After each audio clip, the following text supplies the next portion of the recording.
Racist bully gives me permanent trauma, so I ended her career. When I was in elementary school, I had a bully named Ria. It all started in the first grade, where she was the instant popular girl and always talked about her time in Ghana. She was born and raised there up until she was 4 years old, when her parents immigrated to America. I thought that was so cool because the only immigrants I have ever known were from Mexico since both of my parents immigrated from there. I asked her what life was like in Africa. She looked at me and said in a very smug voice, "A lot better than Mexico." I thought that was weird, but I let it go because we were kids at the time and I think she just wanted to be cool or something.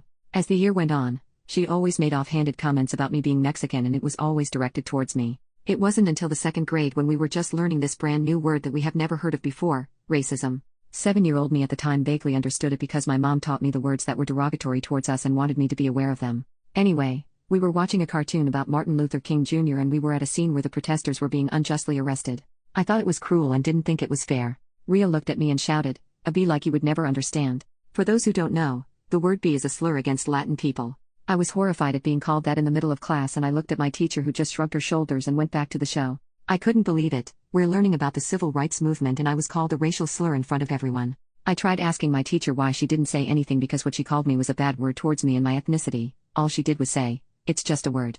I ran home in tears and told my mom everything. She was upset at first, but at the time she told me that Ria probably didn't know that that word was a bad word towards Latin people and maybe she'll figure it out when she's older or say sorry the next day. How wrong my mother was. For the next 4 years, Ria would throw racial slurs at me, saying I eat nothing but beans and that I must have crossed the Rio Grande River to get here. I begged her every single time to stop and I went to my teachers pleading with them for help, but they never did anything. It wasn't just the racial slurs she threw at me. She would insult me for the way I looked, the way my hair was, and why I was bigger compared to the other girls who were slim. Things got worse in the 4th grade, as I was going through a rough time because my mom was dating an alcoholic. He also smoked heavily and the smell will end up on my clothes, which added fuel for Ria's fire. It was when dare was a big thing back in the day. So Ria would always use me as an example about the dangers of smoking and pointing out how the smell was so bad that she constantly plugged her nose every time she walked by me. It led to rumors of me never taking a bath that followed me up until the end of 6th grade.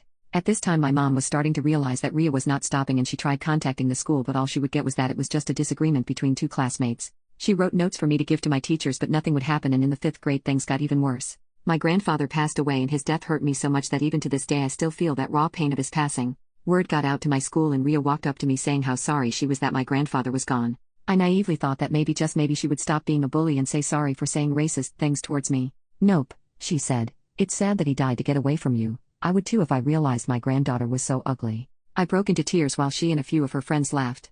I told my mom, who managed to finally get a hold of my teacher and demanded that she do something about it or else she was gonna go up there and make her stop. So for the first time in the whole year, my teacher walked up to Ria and told her to stop being so mean to me. Ria looked at her